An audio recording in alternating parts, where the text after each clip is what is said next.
గౌతమ్ ప్రసాద్ గారు, మీ నుంచి ఎలాంటివి వెళ్తున్నాయో అటు నుంచి అలాంటివే రివర్స్లో వస్తున్నాయి అనేది కాంగ్రెస్ నాయకుల మాట. మీరు కూడా అలానే మాట్లాడారు, గతంలో అధికారంలో ఉన్నప్పుడు మాట్లాడారు, ఇప్పుడు ప్రతిపక్షంలో ఉన్నప్పుడు కూడా అలానే మాట్లాడుతున్నారు అనేది. సరే, రాజకీయంగా విమర్శలు, ప్రతి విమర్శలు ఇలాంటివి ఉంటానే ఉంటాయి. కానీ కుటుంబాలని లాగి వాళ్ళని మాట్లాడించడం, లేకపోతే మీడియా కూడా ఇందులో ఎంటర్ అయ్యి కావాలని వాంటెడ్లీ మాట్లాడించడం, తిట్టించటము, అసభ్య పదజాలాన్ని వాడించడం, ఇవన్నీ ఎంతవరకు కరెక్ట్?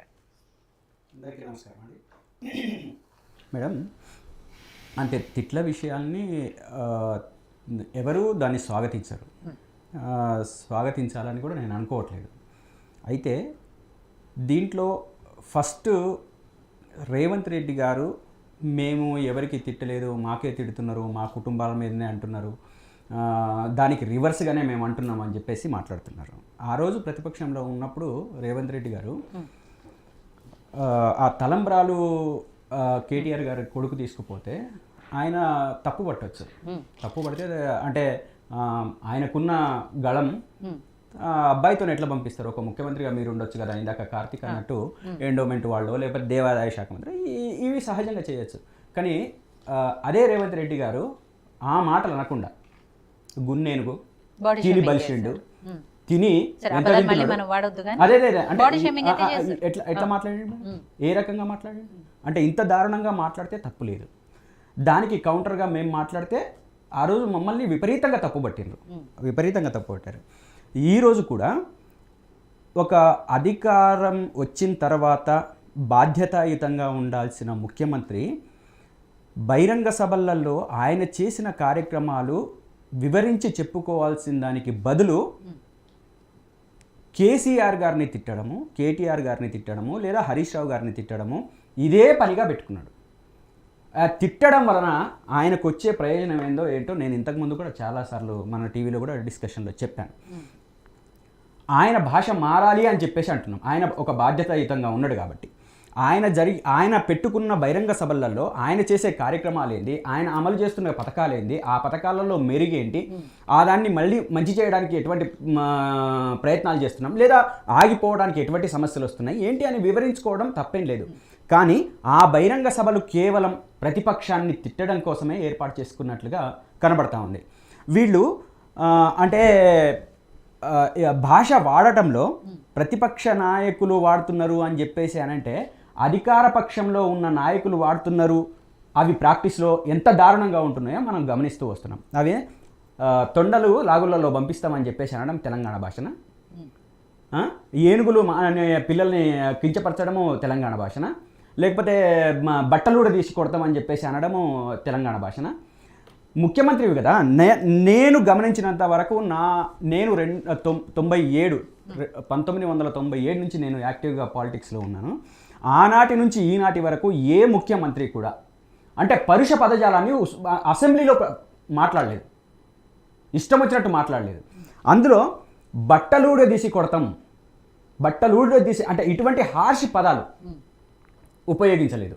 కానీ ఈరోజు ముఖ్యమంత్రి స్థాయిలో ఉండి అది జర్నలిస్టులకు సంబంధించింది మాట్లాడుతూ ఇట్లాంటి వాళ్ళు ముసుగేసుకొని వస్తే బట్టలు కూడా తీసి కొడతామని చెప్పేసి మాట్లాడితే అంటే ఏం మాటలు ఇవి, ఎట్లా కరెక్ట్ అవుతుంది? ఇప్పుడు కార్తీక్ మాట్లాడుతూ ప్రజలు మాట్లాడుతున్న ప్రతి మాట బీఆర్ఎస్ పార్టీ మాట్లాడిస్తుందని చెప్పేసి అంటే ఏమన్నా అర్థం ఉందా? ఇప్పుడు ప్రజల దగ్గరికి ఎవరు పోతున్నారు? యూట్యూబర్స్ పోతున్నారు. అదే ఇప్పుడు మీ పార్టీకి సంబంధించిన వాళ్ళు, అదేవిధంగా మీ పార్టీ అంటే ప్రభుత్వాన్ని సపోర్ట్ చేసేవాళ్ళు దాంట్లో ఉండొచ్చు, అదేవిధంగా జర్నలిస్ట్గా ఉన్న వాళ్ళు అపోజ్ చేసే వాళ్ళు ఉండొచ్చు. ఎవరి దగ్గర పోతున్న వాళ్ళు యూట్యూబర్స్ వెళ్ళినా, మీడియా వెళ్ళినా, ఎవరు వెళ్ళినా కూడా ప్రభుత్వాన్ని విమర్శించొద్దు అనేది కార్తీక్ గారు చెప్పలేదు. కానీ ఆ విమర్శించే విధానంలో ఏదైతే భాష వాడుతున్నారో ఆ భాషని యాజ్ ఇట్ ఈస్గా టెలికాస్ట్ చేయటము అనేది ఒక ముఖ్యమంత్రిని సరే వాళ్ళు మాట్లాడారా వీళ్ళు మాట్లాడిచ్చారా అనేది పక్కన పెడితే ఆ పదజాలమే కరెక్ట్ కాదు కదా అని. నేను పదజాలం కరెక్ట్ అని మాట మాట్లాడట్లేదు మేడం. ప్రజలకు ఉన్న సహజమైన ఆక్రోశంలో నుంచి అది మాట్లాడుతున్నారు. అయితే దాన్ని ఎడిట్ చేసి పెట్టాల్సిన బాధ్యత వాళ్ళ మీద ఉందా లేదా అన్నంత వరకే. కానీ కార్తీక్ మాట్లాడుతుంది అది కాదు. వీళ్ళు తిట్టించారు, ప్రజలతో తిట్టించారు, మేము తిట్టించినామా? మేము అక్కడ తీసుకుపోయి మైక్ తీసుకుపోయి ప్రజలతోని మీ రేవంత్ రెడ్డిని నిన్ను అదే జరిగింది అంటున్నారు కదా, మాట్లాడించారు కాబట్టి తర్వాత వాళ్ళు వచ్చి మాకు తెలియక మేడం మేము చివరికి పోయినాం ప్రజల దగ్గరికి. మేము మా వాయిస్ మేము విన్నాం కానీ అంటే వినిపించినాం కానీ ప్రజల దగ్గరికి తర్వాత పోయినాం మేము. కూల్చేసిన తర్వాత మేము వెళ్ళి మాట్లాడడం జరిగింది, ప్రజల్ని కలవడం జరిగింది. అంతకుముందే చాలామంది న్యూస్ వాళ్ళు పోయినరు, మాట్లాడినరు, వాళ్ళ వాయిస్లు తీసుకున్నారు.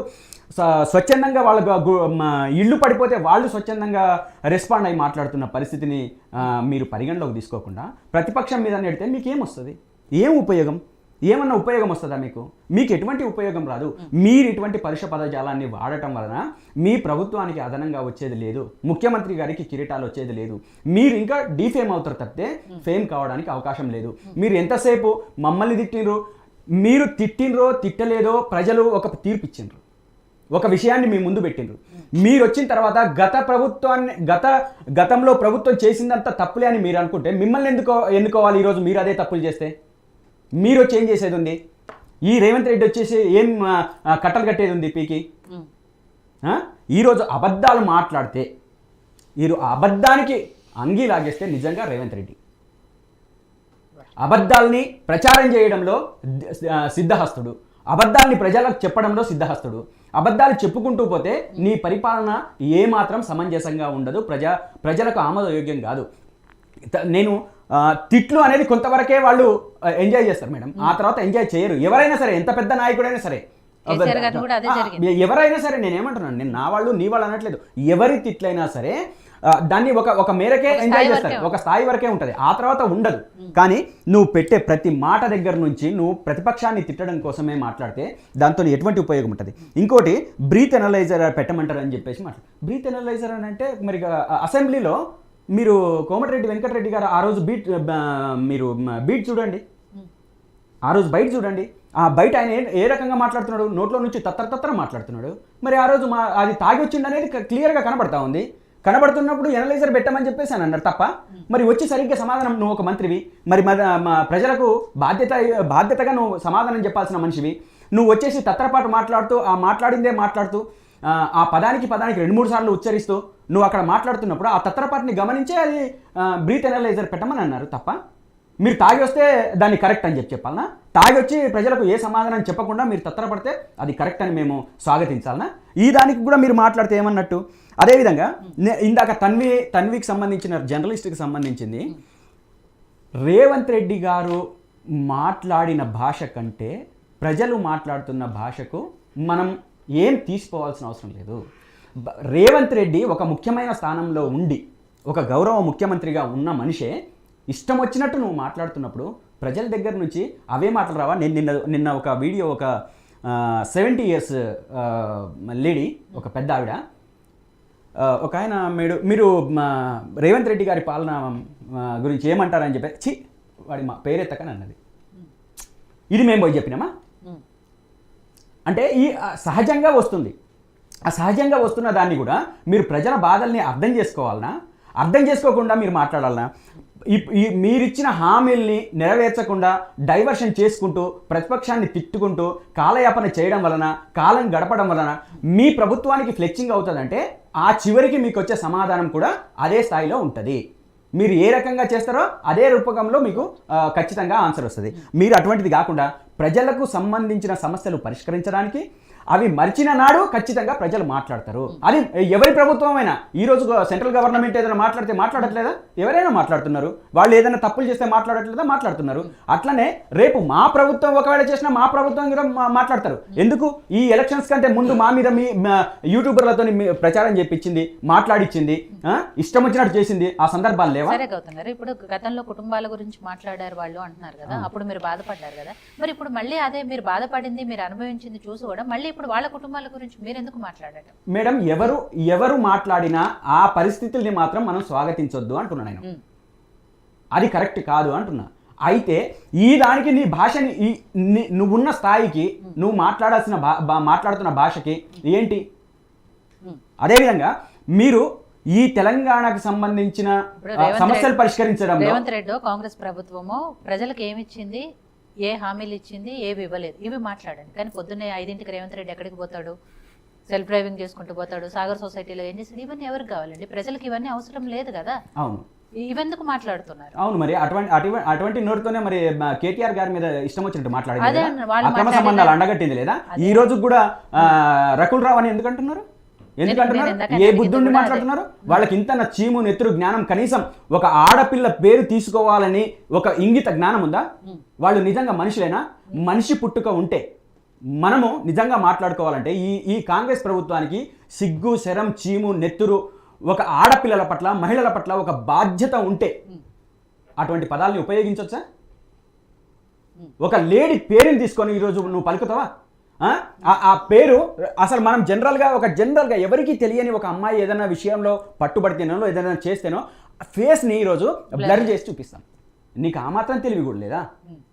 నువ్వు ఒక ముఖ్యమంత్రి స్థాయి కదా, అదేవిధంగా నీ పార్టీలో ఉన్న వాళ్ళు మంత్రులు కదా, మంత్రులు వాళ్ళు ఈ రకంగానే మాట్లాడొచ్చా?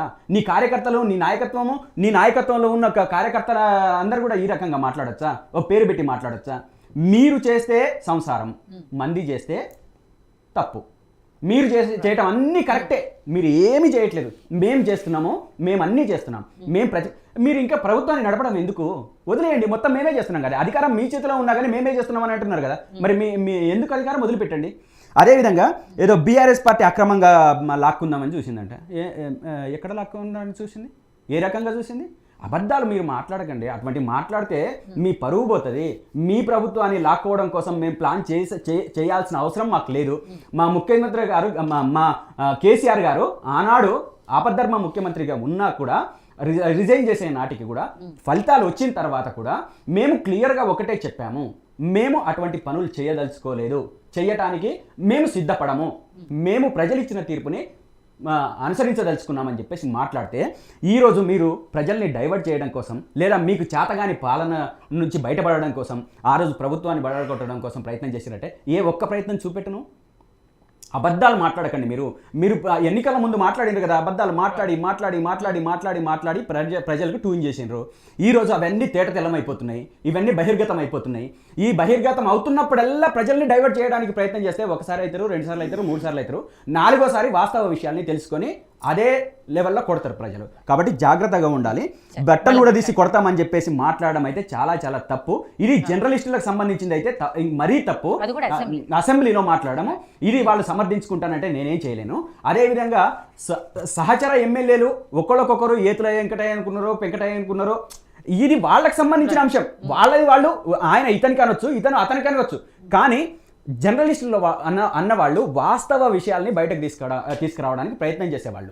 దాంట్లో నిర్దిష్టంగా తప్పులు జరిగితే నిజంగా ప్రజల పక్షం నిలబడేవాళ్ళు వాళ్ళు తీసుకొస్తారండి. తీసుకొచ్చినప్పుడు నువ్వు దాన్ని స్వీకరించకపోతే సైలెంట్గా ఉండు. అంతేగాని వాళ్ళ మీద ఇష్టం వచ్చినట్టు మాట్లాడడం నువ్వే. అదేవిధంగా ఈరోజు నీ ప్రజాపాలన, నీది చాలా బాగుంది పాలన, నువ్వే చెప్పుకున్నావు కదా ప్రజాపాలన చాలా బాగుంది. మా పాలన ఆ రోజు నిరంకుశ పాలన, ఆ రోజు మీరు ఇట్లా చేసిండ్రు అట్లా చేసిండ్రు అని చెప్పేసి మాట్లాడారు కదా. మరి ఈరోజు మీ ప్రజాపాలనలో ఉస్మానియా యూనివర్సిటీలో ఆందోళన చేయొద్దని, ర్యాలీలు చేయొద్దని, లేకపోతే ధర్నాలు చేయొద్దని చెప్పేసి ఎందుకు మీరు సర్క్యులర్ ఇచ్చారు? ఎందుకు ఇచ్చారు చెప్పండి. మీది సొక్కమైన రాజకీయం కదా, సరి అయిన రాజకీయం కదా, సరి అయిన పరిపాలన కదా. మీ పరిపాలన ఏంది అది గడీలు పెట్టినాము, లేకపోతే పెన్షనింగ్ పెట్టినాము, మేము ఇంకొక ఇరగొట్టడానికి కూడా అవకాశం లేకుండా మేము నిరంకుశంగా పరిపాలించినామని మాట్లాడినరే. మరి అదే ఉస్మానియా యూనివర్సిటీ ఈరోజు తెలంగాణ రావడానికి కారణమైంది. అదేవిధంగా తెలంగాణ రాష్ట్రానికి 10 ఏళ్ల తర్వాత మీకు ముఖ్యమంత్రిని అయ్యే అవకాశం, అధికారంలో రావడానికి ఒక అవకాశం ఏర్పడింది. ఒకవేళ తెలంగాణ రాకపోతే ఇదే రేవంత్ రెడ్డి ఎక్కడ చిప్పపట్టుకునేటోడో తెలియదు. అటువంటి పర్సన్ ఈరోజు ముఖ్యమంత్రి అయ్యిండు. అయిన దానికి నువ్వు అక్కడ ఇచ్చే బిరుదు వాళ్ళకు ర్యాలీలు ధర్నాలు చేయొద్దనే. ఏం చేస్తారు వాళ్ళు ఏం చేస్తారు? వాళ్ళ సమస్యల మీద వాళ్ళు వినతి పత్రాలు ఇచ్చుకోవద్దా? వాళ్ళు ధర్నాలు చేయొద్దా? వాళ్ళ ఆందోళనలు చేయొద్దా? ఆ రోజు మేము ధర్నా చౌక్ అంటే సమస్యలు లేవనే కారణంతో అది మేము అతి చేసినామో, కొంచెం అతిగా ఆలోచించినామో ఏమో తెలియదు, కానీ ధర్నా చౌక్ ఎత్తేస్తే ఆ రోజు తప్పు పట్టింది కదా, మీరు తప్పు పట్టింది కదా.